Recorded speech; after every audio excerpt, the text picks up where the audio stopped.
Boa noite, CR. Meu nome é Gustavo. Sou um filho amado de Deus, me recuperando de codependência emocional.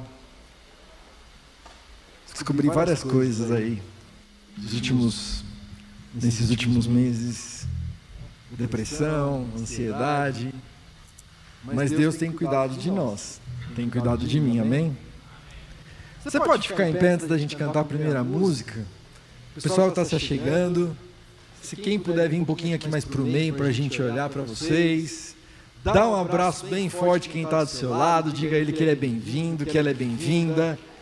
Para a gente declarar junto que ele é o nosso eterno Deus, com alegria.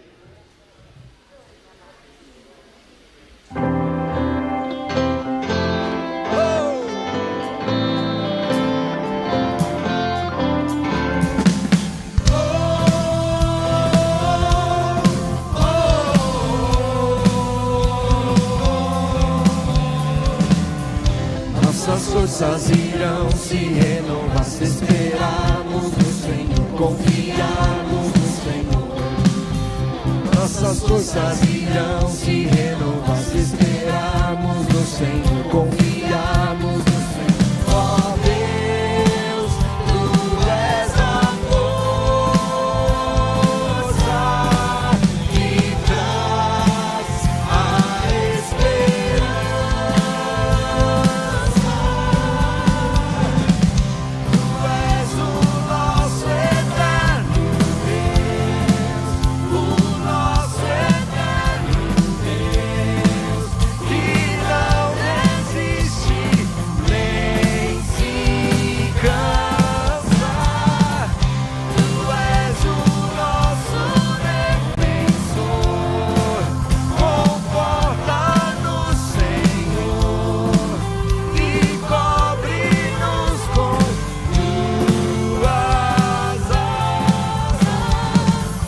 Nossas forças irão se renovar se esperarmos no Senhor, confiarmos.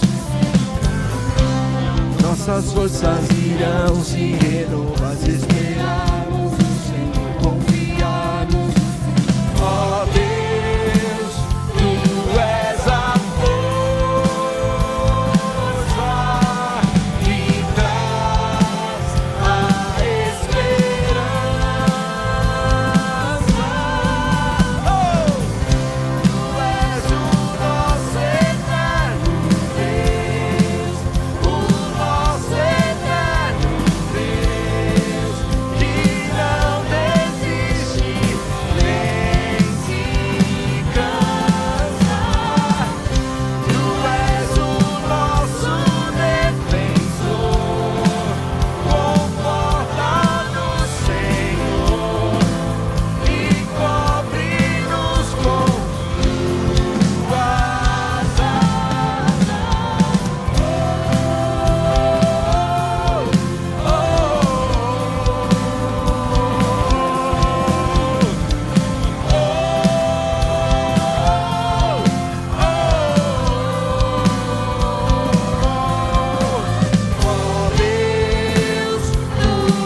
Nossa esperança.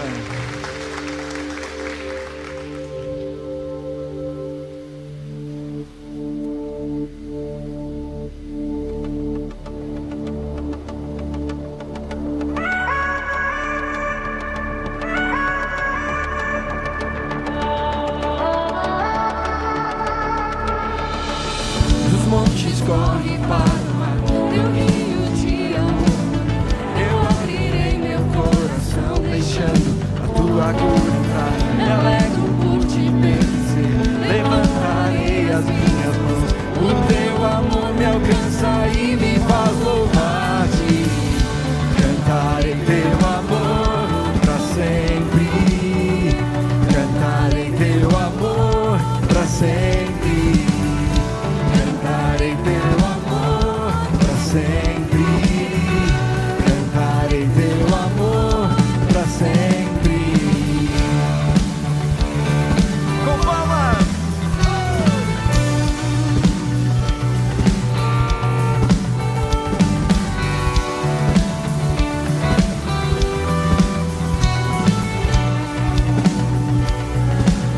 Declare. Dos montes corre para o mar, teu rio de amor por mim. Eu abrirei meu coração, deixando a tua cura entrar. Me alegro por ti. Você pode erguer o mais alto que você puder. O teu amor me alcança e me faz louvar-te. Cantarei teu amor pra sempre. Cantarei teu amor pra sempre. Cantarei teu amor pra sempre. Cantarei teu amor pra sempre. Meu coração exulta, de alegria eu canto. Se o mundo conhecer a ti, ele se encherá com a tua alegria. Coração exulta, de alegria eu canto. Se o mundo conhecer a ti, ele se encherá com a tua alegria. Cantarei teu amor pra sempre. Cantarei teu amor pra sempre. Cantarei teu amor pra sempre. Cantarei teu amor pra sempre. Cantarei teu amor pra sempre. Cantarei teu amor pra sempre. Cantarei teu amor pra sempre. Cantarei teu amor pra sempre.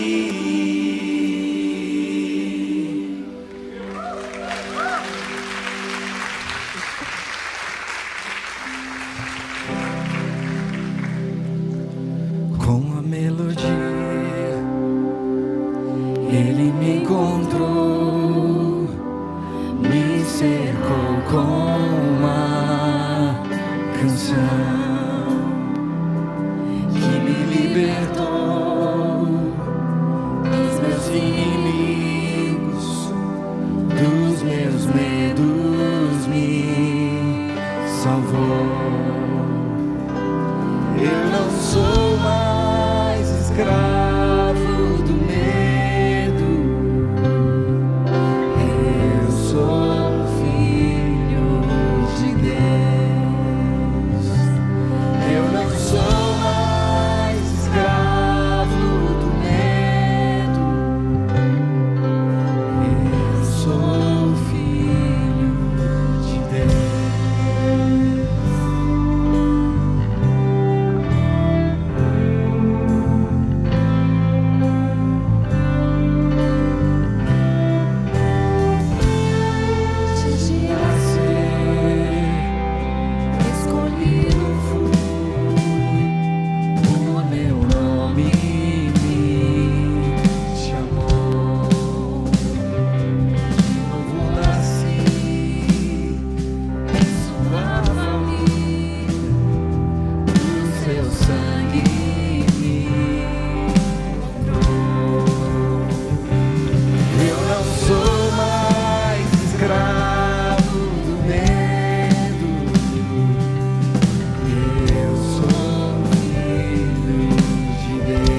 pode declarar isso mais uma vez? Eu não sou mais escravo do medo. Eu sou filho de Deus. Não sou mais escravo do medo. Eu sou filho. Abre o mar pra eu passar por ele. Perfeito amor que me alcançou, me resgatou e agora eu posso cantar. Eu sou filho de Deus. Abre o mar pra eu passar por ele. Perfeito amor que me alcançou, me resgatou e agora eu posso cantar. Eu sou filho de Deus. Eu sou filho de Deus. Mais uma vez para terminar. Eu sou filho de Deus.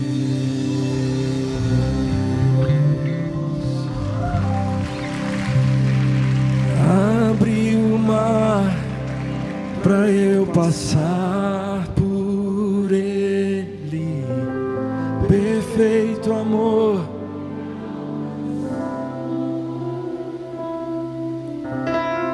Me resgatou e agora eu posso. Eu sou filho. Declare isso mais uma vez. Abre o mar pra eu passar. Perfeito amor.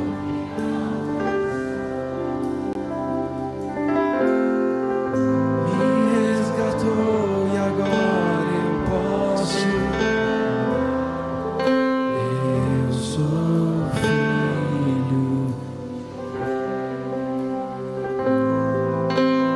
Somos filhos de Deus. Eu sou filho amado de Deus. Aleluia, Senhor, nosso Deus e Pai, nós queremos te agradecer pela oportunidade, pela intimidade que nós queremos ter a cada dia de te buscar e de te servir, Deus.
Dê os seus abraços e ocupe o seu lugar por uns minutinhos.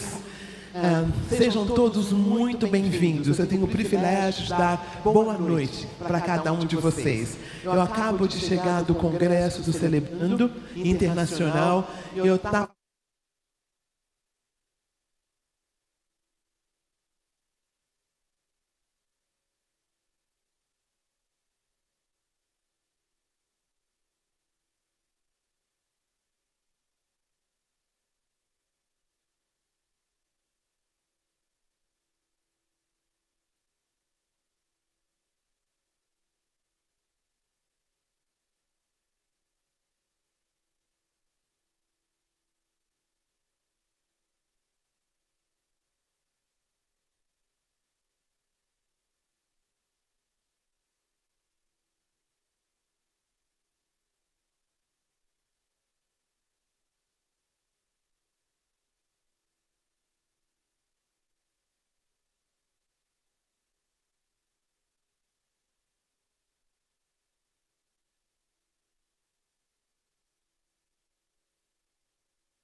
filhas e filho amado teu.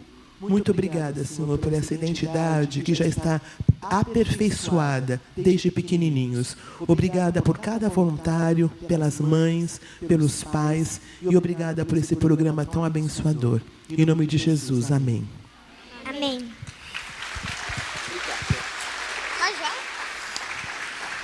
Muito bem, podem sentar, queridos. Eu quero dar 2 avisos bem rapidinhos. O primeiro, que nós temos nossa reunião de voluntários no dia 25. Essa reunião, eu fiquei muito triste, porque uma pessoa falou que essa reunião é da reunião da Roseni. Não é. Não é a reunião da Roseni.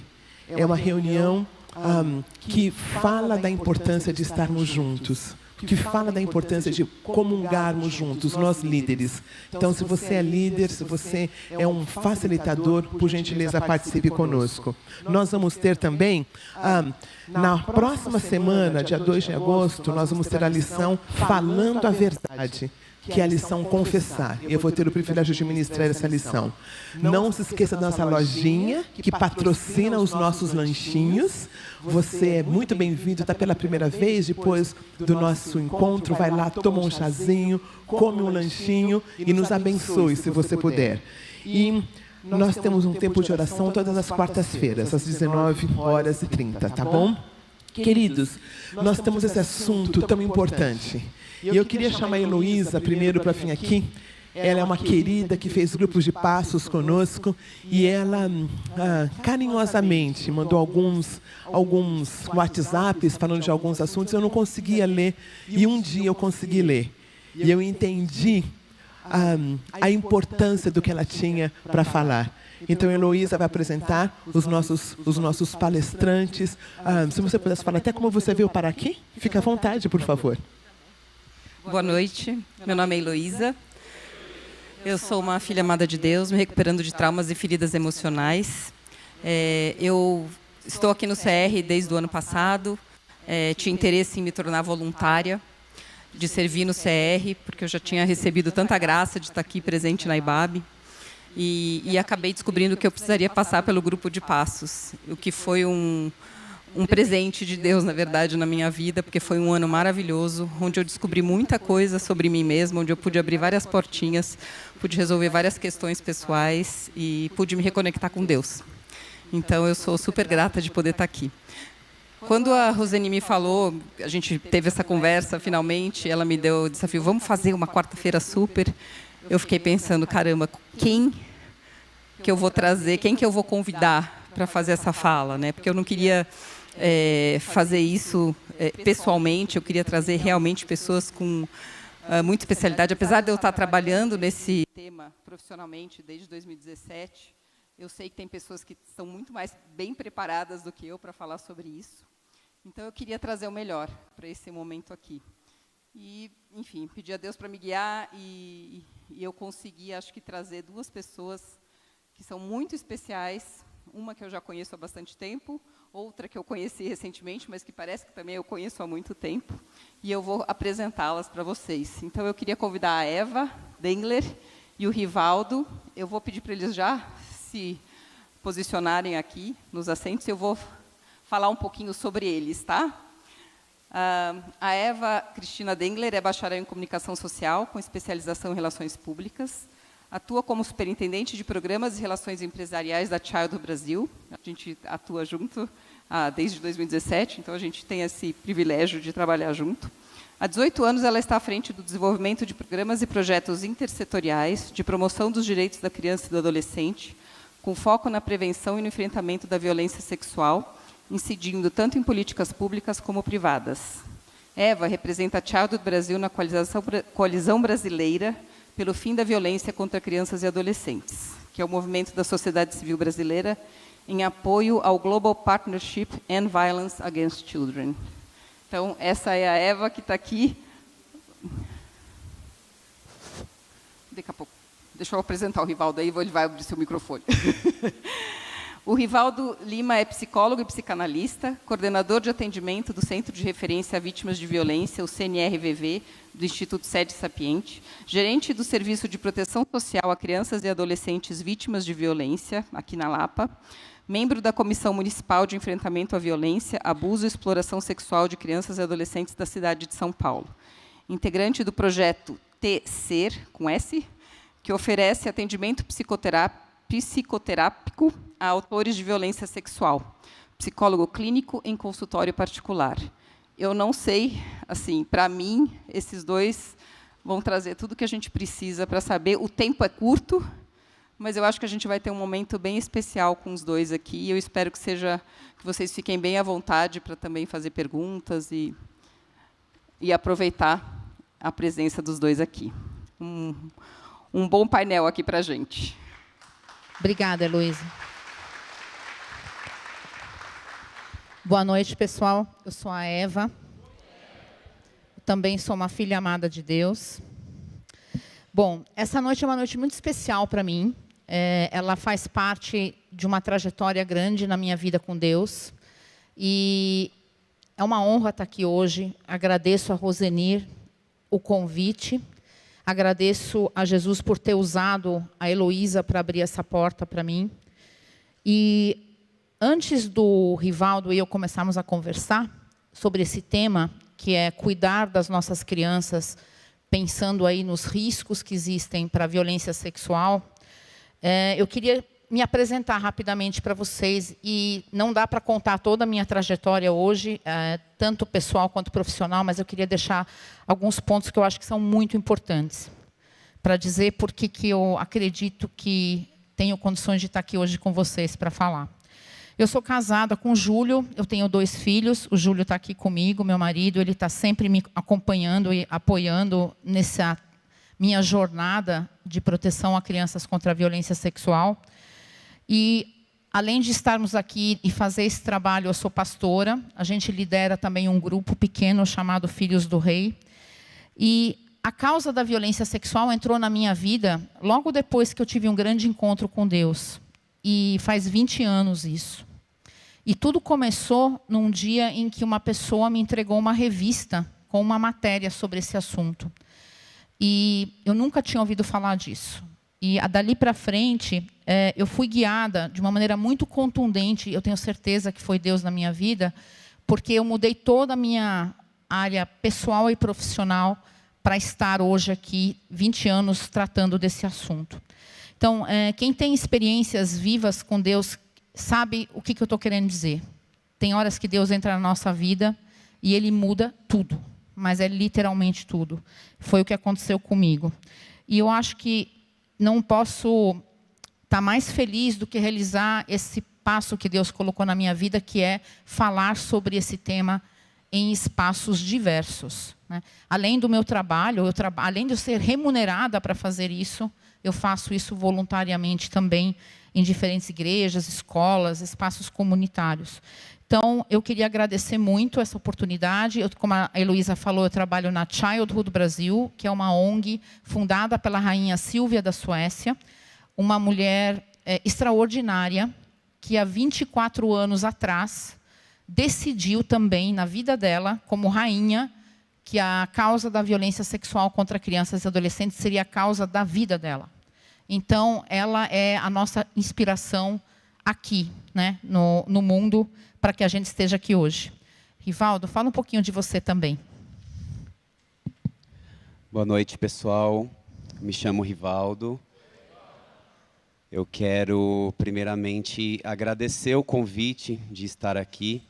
Eu considero que é sempre um privilégio poder falar desse assunto, embora seja um assunto muito difícil, um assunto muito delicado, mas eu considero um privilégio poder falar nos diversos espaços sobre esse tema, porque o falar sobre é uma das formas mais potentes, se não for a forma mais potente, é uma das mais, para a prevenção de abuso sexual contra crianças e adolescentes.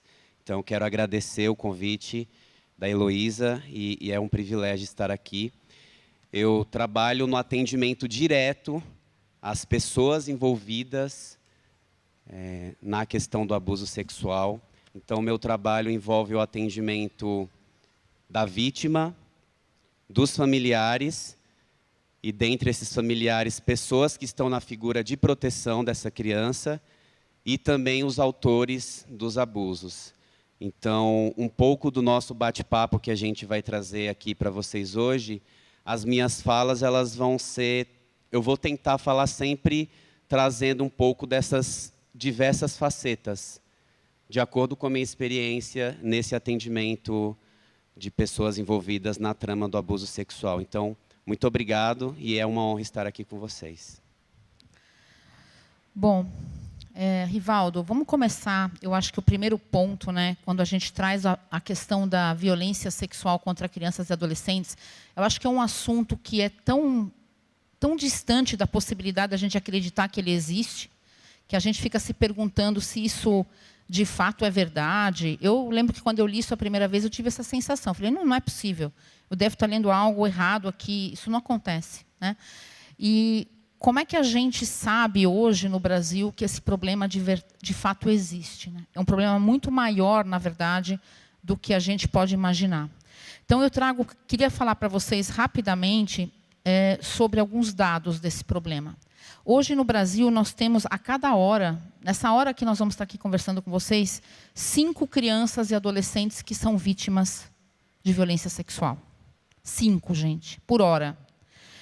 A maioria dos casos de violência sexual acontece na casa da vítima. Depois o Rivaldo vai contar um pouco mais sobre essas questões, né? A gente vai se aprofundar um pouco nessa questão. 86% dos agressores sexuais são pessoas muito próximas dessa vítima. Ou seja, a gente está falando normalmente de um parente, né? O pai, o tio, o avô, o irmão, alguém muito próximo. O estupro de crianças e adolescentes aqui no Brasil responde hoje por 75% dos casos de estupro no Brasil. Gente, tem muito caso de estupro, mas 75% são de crianças e adolescentes. Crianças e adolescentes entre 0 e 13 anos, aí nós estamos falando praticamente só de crianças, né? Porque a gente vira adolescente aos 12 completos, são 60% dos casos. Então, nós estamos falando muito mais de crianças do que de adolescentes. Então, esse cenário, ele é um cenário assustador. E uma das principais razões da gente estar aqui hoje, tanto eu quanto o Rivaldo, é porque a gente sabe que esses casos que chegam às delegacias da Polícia Civil, que chegam na Polícia Militar e que chegam no Conselho Tutelar, e que a gente tem os números aqui que eu acabei de dizer, são apenas 10% dos casos reais. Então, na verdade, gente, não são 5 crianças por hora que estão sendo vítimas de violência sexual. São 50.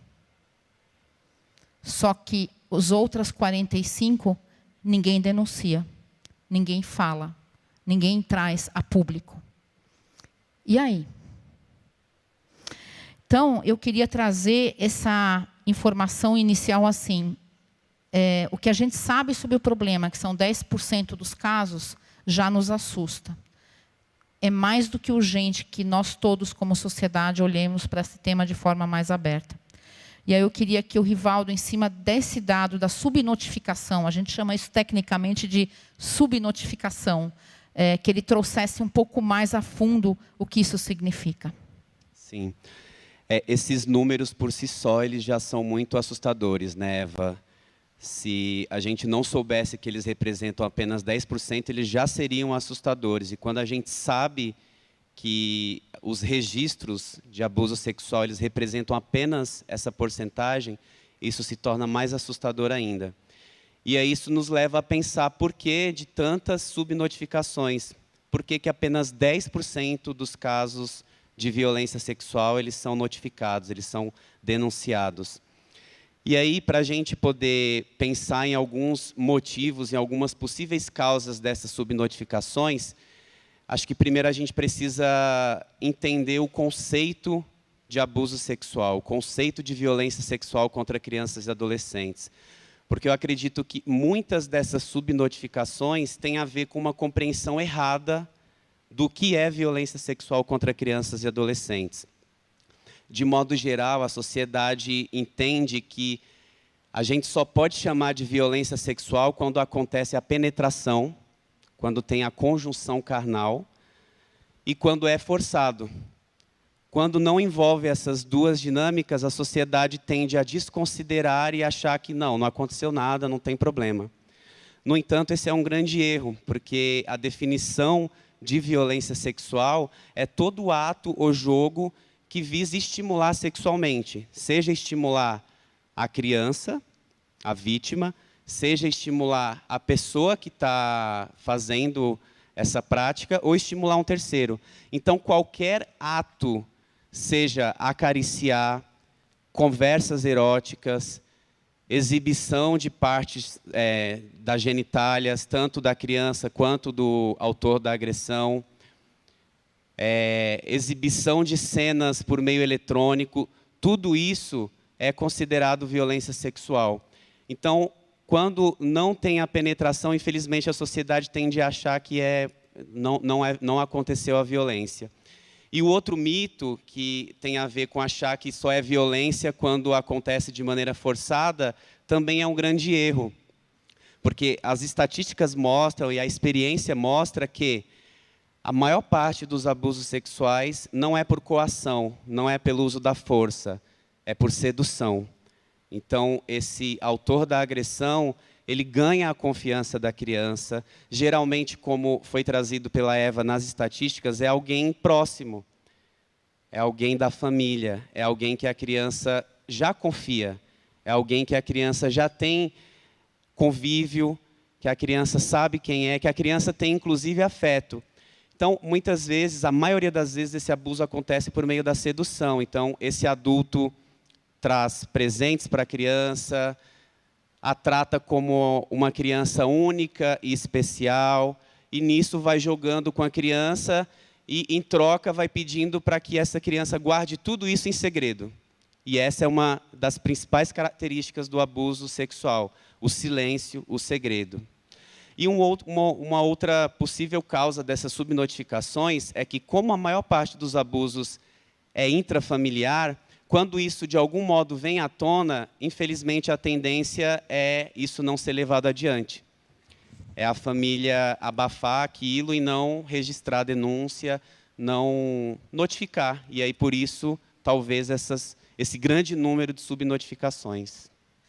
Rivaldo, tem uma questão, né, que a gente sabe que quando uma criança revela uma situação de abuso, o que, gente, vocês podem imaginar, já é um enorme passo para essa criança, se ela conseguir revelar isso para alguém, porque a maioria das crianças não consegue fazer isso. É exatamente isso que você tem. Existe uma dificuldade das pessoas acreditarem nisso, né? Elas começam a se perguntar, mas será que essa criança não está fantasiando? Será que ela não está confundindo a situação? Será que ela não está inventando isso? Então, a primeira coisa que eu queria dizer para vocês é: sempre, sempre, sempre acreditem na criança. Criança não cria esse tipo de histórias. Primeiro, porque ela não tem nem repertório para criar isso sozinha. Se algo de diferente aconteceu com ela, ela está contando porque aconteceu aquilo que ela está dizendo, né? Então, acho que esse é o nosso primeiro grande ponto, né? E o outro grande situação é a gente não levar isso à frente, de não ajudar essa criança depois do momento da revelação, né? A gente tem que, como o Rivaldo falou, pela dificuldade do assunto, pelo susto que a família leva, pelo desconforto que isso vai gerar na família inteira, abafa-se o caso, né? A pessoa que soube da história dentro da família até pode ficar de olho no suposto agressor, mas ela não leva isso adiante, para ajudar a criança a realmente compreender de que ela foi vítima de uma situação que ela jamais poderia ter vivido e ajudar ela nesse processo de sofrimento. Então, muitas famílias que chegam ao atendimento, como o Rivaldo contou para mim, né, elas viveram por muito tempo esse conflito, de não querer falar sobre isso. Então, eu acho que concordo com você que, se a gente conseguir, como a gente está fazendo aqui hoje na IBAB, dialogar sobre esse assunto, com quem a gente puder dialogar, com quem a gente puder compartilhar, para que não haja esse silêncio e não haja o receio de falar sobre isso, eu acho que esse é o primeiro grande passo como sociedade que a gente precisa dar para proteger as nossas crianças.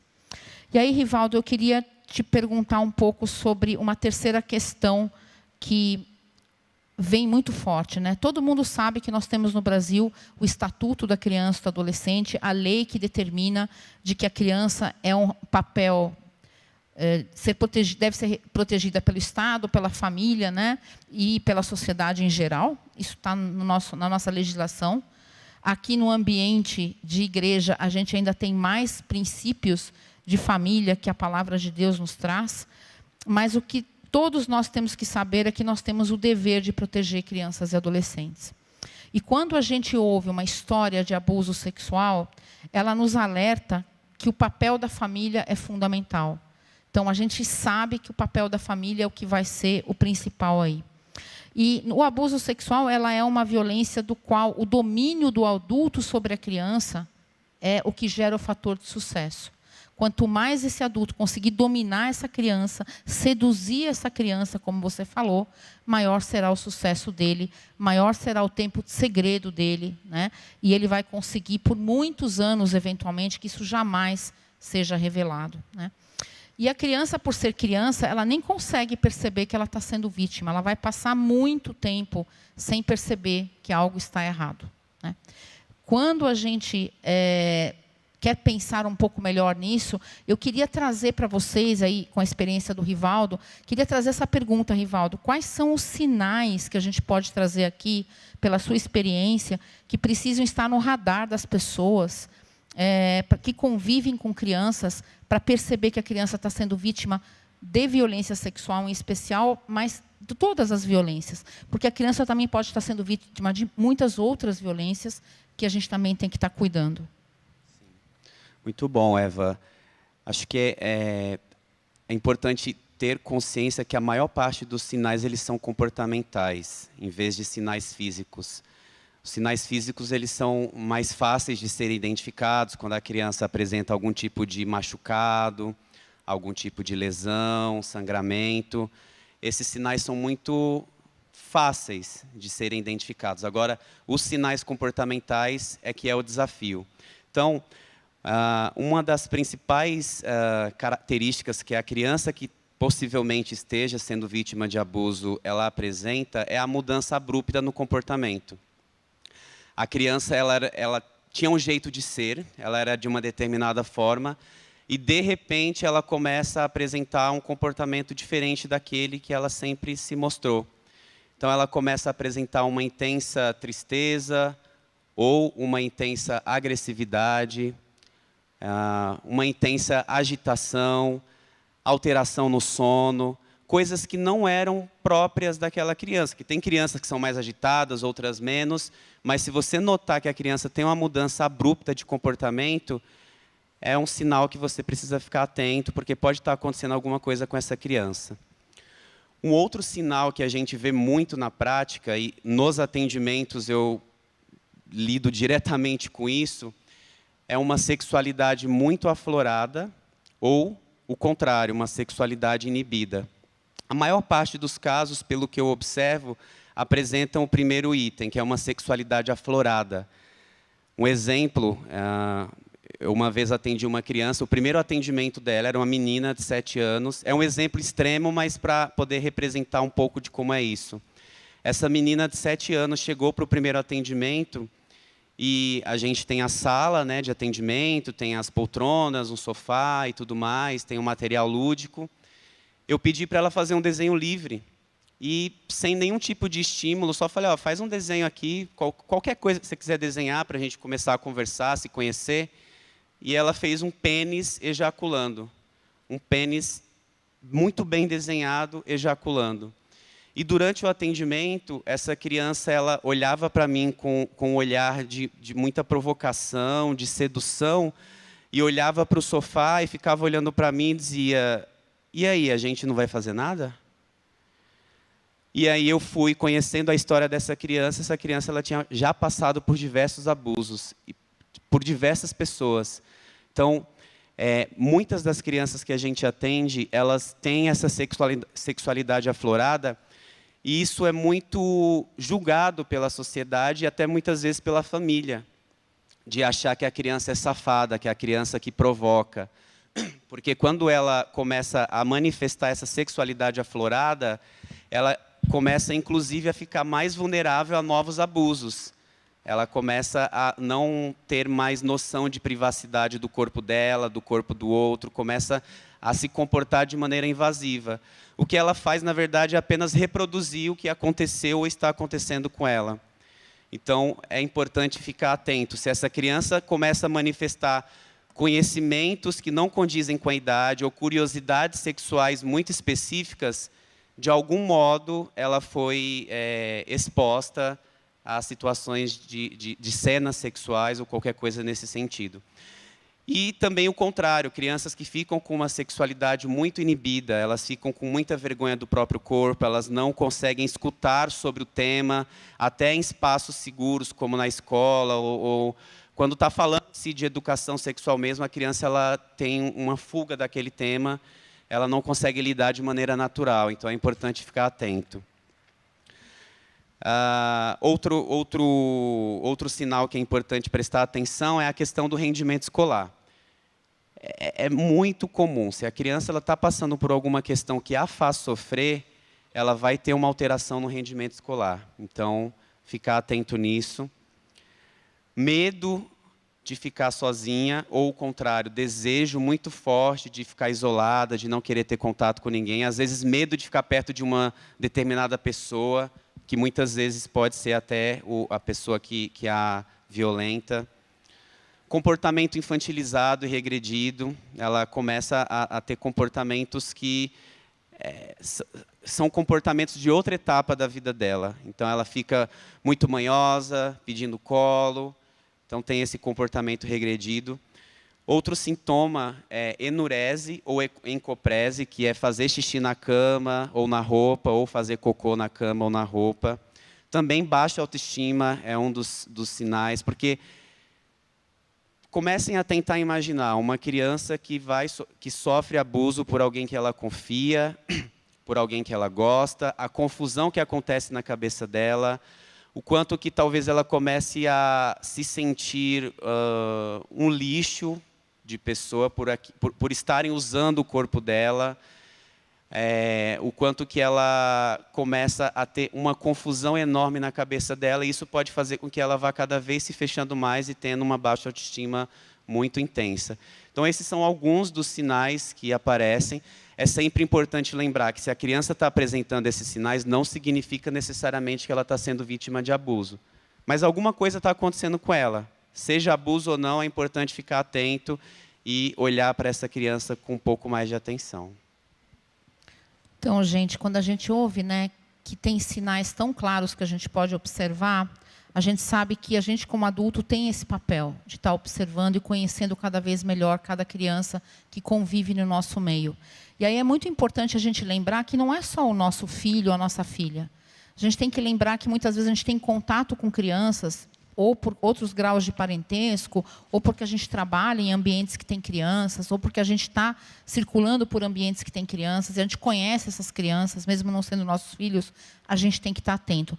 O ambiente escolar é um dos ambientes mais importantes hoje para a prevenção a violências contra crianças, né? Os professores conhecem os alunos, sabem como eles se comportam e também percebem essas mudanças de comportamento. Então, é extremamente importante também esse diálogo dentro das escolas, por mais que para as famílias isso pareça um risco, mas não é. É uma autoproteção para essas crianças. E aí eu queria trazer esse outro ponto. Se a gente sabe quais são os sinais, como é que a gente poderia prevenir esse problema? Como é que a gente poderia deixar que uma criança não se deixasse submeter a uma situação de sedução? Sim. Ela precisa conseguir entender isso. E aí vem naturalmente uma conversa que talvez não seja simples, mas é um trabalho que nós, na Childhood, há muitos anos defendemos como um caminho de solução para esse problema, que é a gente olhar para a questão da educação constante dessa criança, do diálogo constante, mas não para falar de vida sexual, não para falar de sexo, até porque uma criança não está no seu desenvolvimento etário, emocional, social e mental para falar dessas coisas ainda. Mas a gente sabe que a gente pode falar de outros assuntos que levem ao que a gente chama de uma habilidade para a autoproteção. Ou seja, a criança precisa identificar, de acordo com a faixa etária que ela tem, a gente consegue melhorar esse diálogo, que ela tem capacidade de identificar quando ela está sendo vítima de algo que não é certo. E que ela consiga se posicionar diante disso, porque nós, como pais, nós, como adultos que estamos ao lado delas, orientamos elas para isso, né? Eu me lembro sempre que meu pai me dizia, quando eu saía de casa para ir para a escola, quando eu era pequena, eu ia de ônibus de rua, ele falava para mim, não fale com ninguém.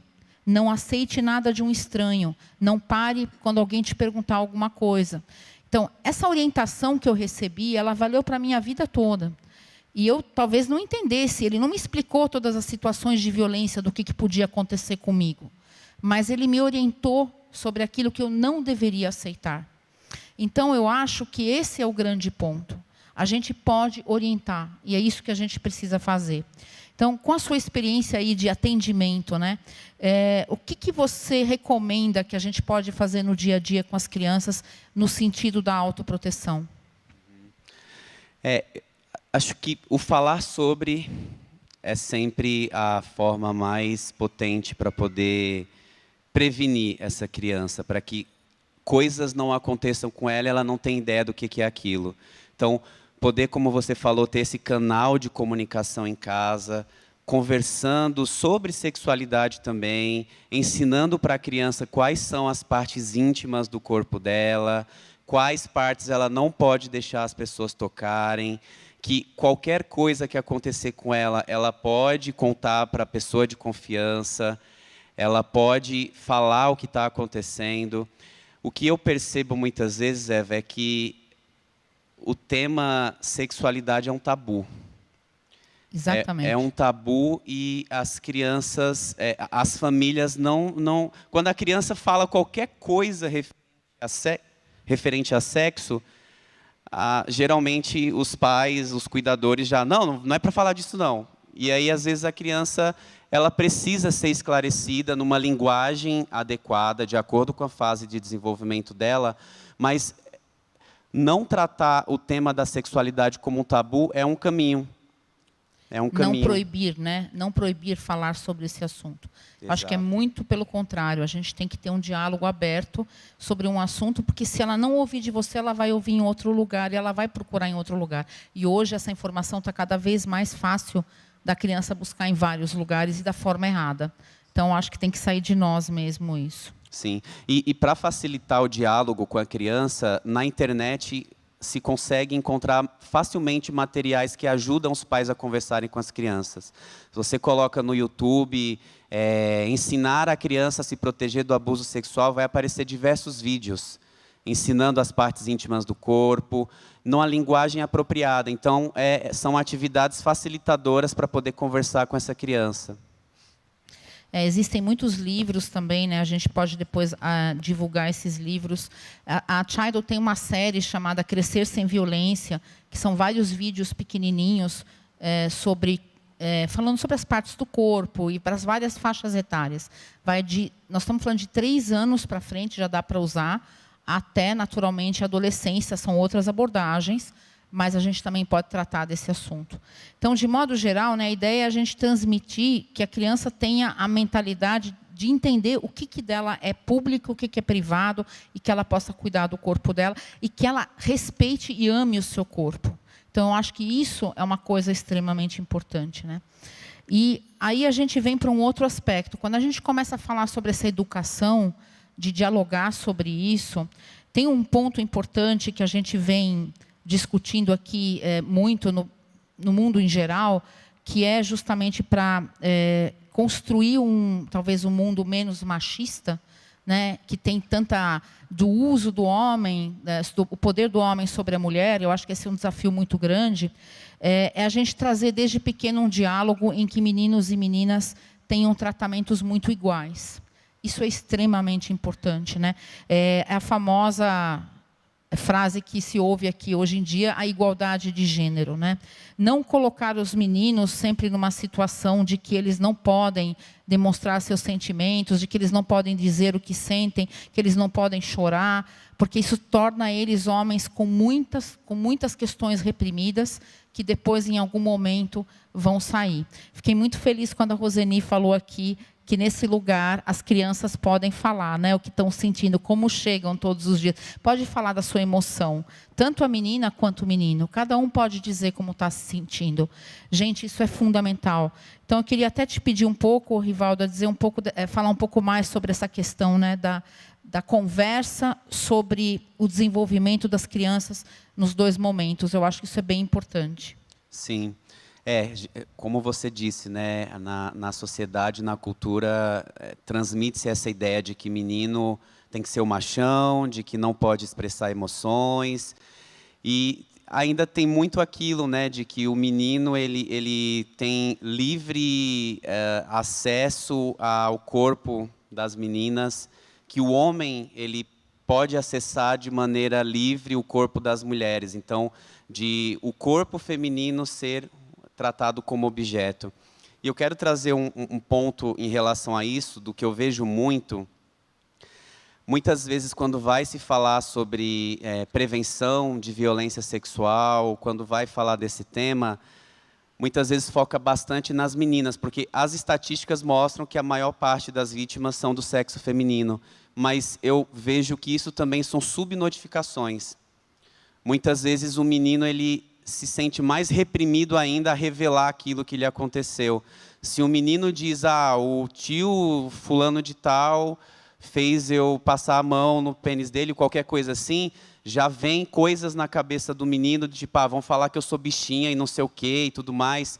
Eu vejo, inclusive, isso em atendimento aos autores de abuso, muitos deles, por conta dessa vergonha do que lhes aconteceu enquanto homens, eles muitas vezes optam em ficar apenas na figura do agressor. Então, eles trazem o tempo todo o relato deles como autores da agressão, mas quando vai se investigar e no decorrer dos atendimentos, a gente descobre que ele também já foi uma vítima. Mas muitas vezes ele tem vergonha, mais vergonha de falar dele quando foi vítima, do que de falar agora nesse papel, nessa figura ali de ser o que está no controle e o que faz as coisas acontecerem. Então, acho que é muito importante falar de criança, independente se é menino ou menina. Verdade, esse é um ponto super importante. E falando aqui da autoproteção, gente, que a gente está tentando estimular vocês aí a pensar no diálogo com as crianças, eu queria trazer um outro aspecto, que é a questão da violência digital, violência sexual nos ambientes online.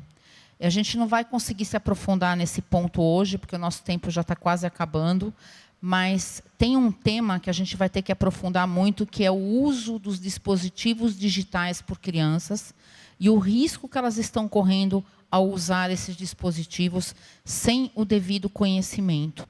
E esse risco não é culpa delas, porque elas usam esses equipamentos muito melhor do que a gente, porque elas têm um uso já quase que intuitivo desses equipamentos. Mas nós, como pais, que não fomos criados no ambiente digital, fomos criados no ambiente analógico e estamos transitando para o digital, e a gente não teve educação digital, a gente também não sabe educar digitalmente. Então, a gente está diante de uma missão, gente, de geração que está em transição, de estudar o ambiente digital, entender e se preparar para poder ensinar aos nossos filhos. Então, é quase que ter uma nova faculdade na vida para a gente, que a gente vai ter que aprender não sobre o uso só, mas principalmente sobre os riscos. Esse é um trabalho grande que a Childhood vem fazendo, de desenvolver materiais de educação para pais com essa necessidade. E aí vem aquela questão, né, Rivaldo, que você me trouxe sobre o falso sentimento de segurança. Sim. Que os pais têm. Sim. Muitos pais eles têm essa sensação de que meu filho está em casa, está ali no quarto mexendo no celular dele, está em total segurança. Nada de ruim vai acontecer porque não está tendo contato com estranhos, nada pode acontecer. E esse é um grande engano, porque, como você disse, o meio digital agora veio com tudo. E é importante reforçar, como eu falei no início, abuso sexual não precisa ter toque. Então, é muito importante supervisionar o que os filhos estão olhando na internet, não deixar simplesmente os filhos, porque eles ficam quietinhos no canto deles e dá um sossego ali para os pais. É um tremendo engano achar que eles estão em segurança. Então, não deixá-los livres ali mexendo no celular. Sempre supervisionar que conteúdos eles estão acessando. Bom, e para fechar, eu queria trazer, acho que talvez o momento mais esperado da nossa conversa, que é o momento da revelação. Uma criança contou para você que ela foi abusada. Essa criança pode ser sua filha, pode ser sua sobrinha, pode ser sua aluna na sala de aula. E aí? Ela escolheu você. Ela confia em você. Ela não contou isso para mais ninguém. E aí, o que a gente faz diante de um momento como esse? Eu acho que esse talvez seja o maior pânico que eu vivi quando eu comecei a conhecer esse assunto. Falei, meu Deus, o dia que uma criança me escolher para contar isso, eu não sei o que eu vou fazer. Então, como é que eu lido com isso? E aí, Rivaldo, você que está, né, com essa técnica toda, em toda a sua experiência aí de atendimento, tanto de vítimas quanto de agressores, eu queria que você conseguisse sintetizar para quem está nos assistindo aqui, o que fazer nesse momento.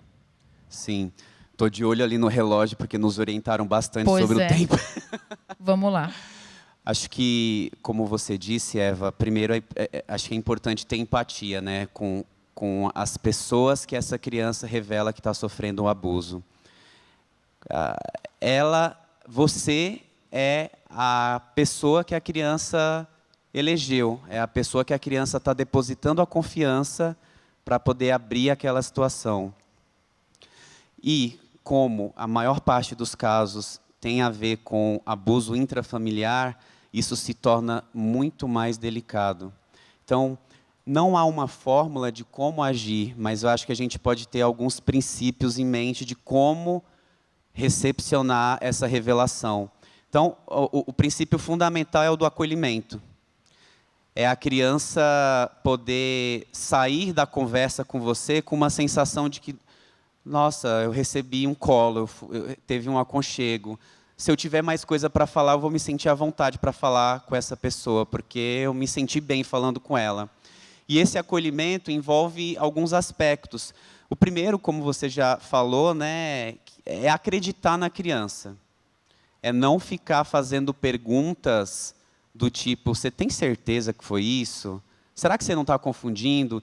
E aí, sem perceber, começar a fazer algumas perguntas que colocam a criança em dúvida, como se ela estivesse mentindo. E aí, provavelmente, ela vai ficar inibida para falar mais.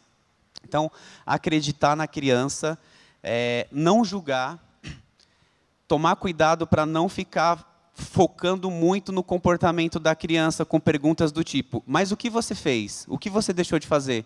Porque isso tem uma conotação como se a criança fosse responsável por aquilo que aconteceu. Então, não ficar fazendo perguntas no sentido de julgamento de como foi o comportamento da criança. Outro aspecto é ter tranquilidade. Apesar de ser uma coisa delicadíssima, e você por dentro provavelmente vai estar apavorado ou apavorada, não demonstre isso para a criança, porque isso não vai ajudar. Então, evite demonstrações de, nossa, o quanto que isso é horroroso, o quanto que isso é horrível, porque a criança ela já está toda ali com várias questões, e se ela vai falar com você e você tem essa reação, você não vai passar tranquilidade para ela. Então, tente passar uma tranquilidade e passar segurança para essa criança, que você vai tomar as medidas necessárias para protegê-la, para que ela não sofra novamente aquelas coisas que ela está contando para você. É importante ter em mente que muitas crianças, principalmente as menores, elas não têm a menor ideia de que aquilo que elas estão contando é um abuso, elas nem têm acesso a esses termos. Elas só estão contando que algo estranho está acontecendo. na linguagem dela, no modo que elas conseguem contar. Então, o princípio básico é ter esse acolhimento, de a criança se sentir acolhida e, se precisar conversar novamente, poder te procurar. Bom, e depois que a criança fez, então, essa revelação, né? Queria que você compartilhasse aqui com a gente, dentro do seu ambiente de trabalho agora, tem uma vítima, tem uma família e tem um agressor, né? Que está envolvido com esse momento que aconteceu. Como é que o teu trabalho é realizado para apoiar essa vítima e essa família? Queria que você trouxesse um pouco dessa abertura para que as pessoas se sentissem confortáveis e dizer, puxa, tem lugar onde eu posso receber apoio, posso receber orientação, eu não vou ficar desprotegido, nem a criança, num momento como esse. Sim. Mais uma vez, eu não quero ser hipócrita aqui com vocês, porque às vezes a gente vai falar desse assunto em vários lugares e a gente simplesmente é muito objetivo em dizer, ó, se a criança revelou para você que está sendo abusada, você simplesmente tem que ir lá e fazer o boletim de ocorrência e ponto final. Mas volto a dizer, imaginem vocês que seu filho ou sua filha chega em você dizendo, olha, meu tio mexeu em mim. Ou então, o papai mexeu em mim. Imagina você, mulher, aquele homem que você construiu uma vida com ele, que está acima de qualquer suspeita, que você confia de olhos fechados, de repente, seu filho ou sua filha chega com essa notícia para você. Acho que não é tão simples assim, né? Ah, vou lá e vou fazer um boletim de ocorrência. Isso traz muitas emoções, muitos conflitos, muitos sentimentos. Seria diferente se a criança chegar e falar, por exemplo, ah, o meu vizinho mexeu em mim. O meu professor mexeu em mim. Ah, o pastor lá da igreja mexeu em mim. Geralmente é um pouco mais fácil lidar com isso, porque é alguém que não está ali convivendo com você, então é mais fácil você tomar as medidas. Então, provavelmente, quando é um abuso intrafamiliar, você vai precisar, muitas vezes, buscar apoio. Muitas vezes, contar para uma pessoa que você confia também, falar um pouco ali das suas emoções, do que aquilo está causando em você, porque o que eu percebo nos atendimentos é que são diversas as reações dessa pessoa que escuta esse abuso. Algumas pessoas, elas ficam tão transtornadas que agridem aquele suposto agressor e cometem algum outro crime também no impulso. E outras pessoas, que acaba sendo a maioria, elas ignoram totalmente aquilo que a criança trouxe.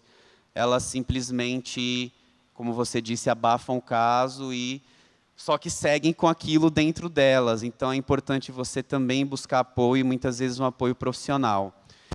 E quando acontece um abuso intrafamiliar, é importante saber que vão ter danos. Os danos já estão acontecendo. Então, tente pensar que as suas ações elas devem ser no sentido de reduzir danos. Reduzir danos. Uma das formas de reduzir danos é, pelo que eu vejo assim na experiência, quando o abuso é intrafamiliar, geralmente tem um racha na família. Parte da família acredita na criança e parte da família acredita no agressor. E aí as famílias ficam divididas e brigadas, muitas vezes não conseguem preservar a criança disso. Então, uma forma de reduzir esses danos é preserve a criança desse racha, dessa crise que pode acontecer na família. Evite discussões na frente da criança, porque se a criança presencia esses conflitos, o que ela vai pensar? Nossa, eu que causei a separação do meu pai e da minha mãe. A culpa é minha, por isso que hoje eles são divorciados. Então, é tomar muito cuidado para que a criança não se sinta a pessoa culpada e responsável por toda essa crise que está acontecendo. E vai precisar confrontar o agressor. Vai precisar, depois de toda essa elaboração, mas a gente espera que essa elaboração não demore muito tempo, porque a ideia é afastar imediatamente o agressor da vítima. O primeiro ponto que se deve fazer, que se deve pensar quando a criança revela o abuso, a primeira tarefa é cessar os abusos. É acabar com as situações de abuso. E a forma é afastando o agressor da criança. Então vai precisar confrontar essa pessoa, vai precisar dizer para ela o que foi revelado e que ela vai ter as consequências, que você vai tomar as medidas. É sempre importante ter em mente que a prioridade é a proteção da criança. Então, afastar imediatamente o agressor da vítima e fazer o boletim de ocorrência, porque se não fizer, vai ser um daqueles 90 que ficam subnotificados.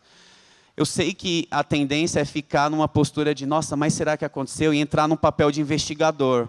Mas isso não deve caber a você, porque você está envolvido.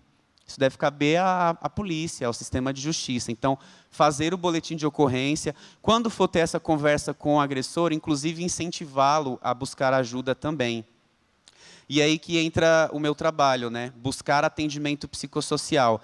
E apesar de eu estar falando isso por último, essa pode ser a sua primeira medida. O serviço que eu trabalho chama SPVV, Serviço de Proteção Social às Crianças e Adolescentes Vítimas de Violência. É um serviço, é uma política pública. Existem 36 serviços desses espalhados por toda a cidade de São Paulo. O atendimento ele é de acordo com a região de moradia da vítima. O fluxo de entrada é por meio do CREAS, que é o Centro de Referência Especializado de Assistência Social. Então, você pode colocar na internet CREAS mais o nome do seu bairro, vai aparecer o CREAS mais próximo, o CREAS de referência. Então, é lá que você deve buscar esse apoio. Eles vão fazer uma escuta e vão te encaminhar para um desses 36 serviços. Geralmente é para que ele fique mais próximo da sua residência. E aí a família é encaminhada para atendimento. E aí quando chega para a gente lá no meu serviço, e aí a gente lida com, como eu disse, com a vítima, com os familiares e com os agressores. E só para concluir, quero refletir um pouco com vocês sobre os agressores. Por mais difícil que seja fazer essa reflexão, é importante pensar o seguinte. Tentem imaginar um menino de 8 anos que sofreu um abuso sexual. E isso não foi tratado. E aí esse menino cresce e hoje está lá um homem com seus 30 anos. E aí esse homem com seus 30 anos, de repente, abusa do seu filho ou da sua filha de 6 anos. E aí o primeiro pensamento que vem é, nossa, eu vou matar esse monstro que teve coragem de fazer isso com a criança indefesa. Mas é importante pensar que nesse homem de 30 anos tem um menino de 8 anos que também sofreu uma violência e não foi cuidado. Então o que eu quero dizer com isso é a gente olhar de uma forma humanizada, inclusive para aqueles que praticam o abuso sexual. Eu acho que isso foi assim um ponto super importante, porque olhar para o agressor, a gente precisa realmente conhecer a história dele primeiro para entender o que aconteceu com ele, né? Antes a gente saber repetir. Por fim, pessoal, eu queria só deixar mais uma mensagem que existem casos de abuso sexual ou de violência sexual que muitas vezes você não tem certeza, não estão acontecendo na sua casa, é com alguém, uma criança próxima de você e tal. E nessa dúvida, você não vai direto no CREAS, não vai direto no Conselho Tutelar, porque você não tem certeza. Como o Rivaldo falou, não cabe a gente investigar profundamente isso. Mas o que a gente pode fazer? A gente pode ligar para a Ouvidoria de Direitos Humanos, que é o DISC 100-100, é um telefone nacional, gratuito, anônimo, funciona 7 dias por semana, 24 horas por dia. É para qualquer violência contra crianças ou adolescentes, adultos, idosos, para tudo. E lá tem um atendimento especial para crianças e adolescentes. E você conta o que você está suspeitando que está acontecendo com uma criança perto de você. Dá o endereço, dá as informações, o que você souber, o que você tiver de informação. Isso vai passar para o serviço do Conselho Tutelar no município correspondente, e eles vão até a casa dessa criança com uma assistente social. Muitas vezes o Ministério Público vai mobilizar alguém para ir até lá, para ver o que está acontecendo naquela família e com aquela criança. A gente não precisa se envolver, a gente não precisa nem se identificar, mas a gente precisa fazer a denúncia. Então, esses famosos 90% de casos que não são notificados, a gente é responsável para que eles existam. Então, a gente precisa... a gente fez uma campanha no ano passado na Childhood que dizia assim, cadê os 90? Quer dizer, quem vai falar por 90% das crianças que não estão sendo reveladas? Então, esse é o nosso papel hoje como sociedade, como pessoas, independente se é na nossa casa ou se é na casa do lado. A gente precisa se mobilizar. Queria agradecer esse tempo de vocês. Eu e o Rivaldo vamos continuar aqui, como a Roseni explicou, para tirar dúvidas e continuar a conversa com quem quiser ficar aqui com a gente. E espero que a gente tenha começado a esclarecer um pouco de um assunto tão complexo, tão profundo, mas muito sério e muito urgente no Brasil e que a gente precisa começar a falar mais. Muito obrigada.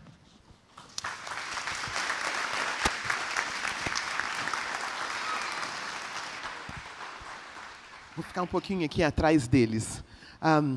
Queridos, o que foi falado foi tão abençoador para nós, mas antes de dividirmos para os grupos, eu queria enfatizar uma das falas, acho que foi a do Rivaldo, é que atrás daquele menino, atrás daquele homem de não sei quantos anos, 30 e poucos anos, tinha um menino de 8 anos que não foi cuidado. O segredo das boas novas do Evangelho do nosso Senhor Jesus Cristo é que a graça pode chegar a esse homem de 36 anos com uma idade emocional de uma criança de 8. E nós temos muitos deles aqui, pela graça de Deus. Nós temos aqui os abusados, os que passaram pelo abuso, e nós temos aqui, pela graça de Deus, os abusadores que não querem abusar mais. Não é tremendo isto? Aqui é a igreja de Cristo, aqui é a comunidade do Cristo vivo, em que todos merecemos essa graça, essa misericórdia. Agora, nós lidamos com a nossa codependência também, certo? Então, não é porque esta pessoa também é um filho, uma filha amada de Deus, que eu não vou denunciar, que eu não vou falar, não, aqui não. Procure ajuda, mas aqui, com o meu vizinho, com o meu neto, com o meu sobrinho, não. Consegue perceber como eu preciso estar minimamente adulta para fazer isso, como eles falaram, sem agressão. Sem agressão. Porque tem pessoas, existe um sistema judicial que pode cuidar. Eu não preciso causar outra agressão. Queridos, estamos no lugar certo ou não? Estamos no lugar certo ou não? Um outro comentário é que, puxa, celebrando a recuperação, estou lidando com minhas questões, o que tem a ver? O que tem isso a ver com a minha recuperação? Tudo. Tudo. Nós, como celebrantes, somos pessoas que denunciam todos os tipos de agressões. Nós somos pessoas que somos sal. O celebrante, o Filho amado de Deus, ele é sal. Então, ele denuncia agressões. Ele promove painéis como este. Porque se tem alguém imbuído na nossa sociedade, é o celebrante, concorda? Então, questões de racismo, questões de pobreza, questões de preconceito, tem tudo a ver com a gente, certo? Certo? Não somos um grupinho cuidando da nossa recuperação. Nós cuidamos da recuperação. Queridos, a agressão de gênero é pecado. Não é bíblico. Termos preconceito contra qualquer gênero não vem de Deus. Isso é claro para todos nós? Isso é claro para todos nós? Amém. Vocês entenderam, né? Nós apoiamos, nós vamos estar certo? Não, não é isso. Mas somos filhos e filhas amados de Deus. Então, nós vamos, pela primeira vez, talvez segunda no ano, a gente não vai cantar a música, porque nós vamos para os nossos grupos. Eu tenho uma pergunta que vocês que vão para os grupos podem responder. Foi falado aqui que abuso não é necessariamente penetração. Existem vários tipos de abuso. Existem vários tipos de abuso. Então, a resposta é: já fui abusado? Mas tem a segunda. Já fui abusador? A segunda talvez mais difícil ainda, não é? O Evangelho de Cristo é para o abusado e para o abusador. Então, perguntas difíceis, hein, queridos? Só eles estudaram, não? Vocês também vão passar, se você quiser responder, tá bom? Se você está aqui pela primeira vez, fique aqui no meio, e você fique à vontade. Vamos ficar em pé para facilitar quem está saindo? Não vai ter música, mas pelo menos um abraço, tá bom? Tá? Troca um abraço aí, vai para o seu grupo, e você que tem alguma pergunta, você fica aqui, que nós vamos fazer essa segunda parte, tá bom? Obrigado pelo pessoal da comunicação, por tudo que vocês têm feito por nós aqui.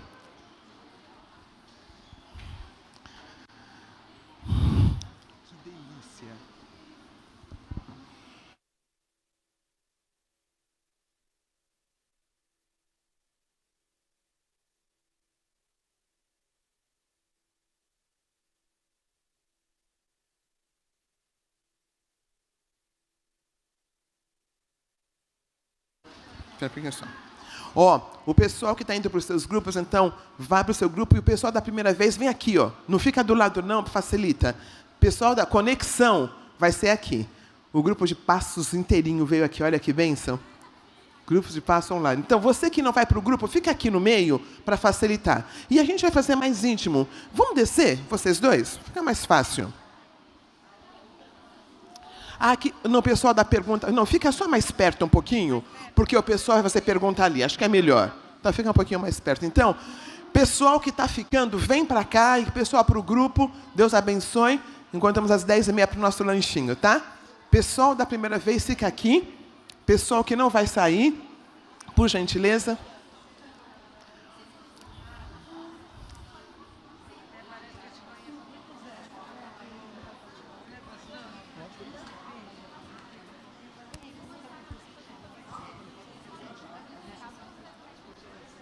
O pessoal do som, pode deixar os microfoninhos ligados? Obrigada. Tá muito legal, né? Mas sentem-se, queridos. Não, fica aí sentadinho aí mesmo, só para facilitar.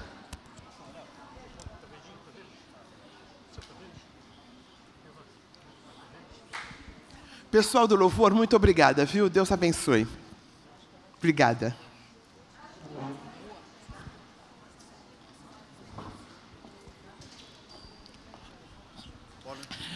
Pessoal da primeira vez, deixa eu só dar uma pinceladinha aqui para vocês.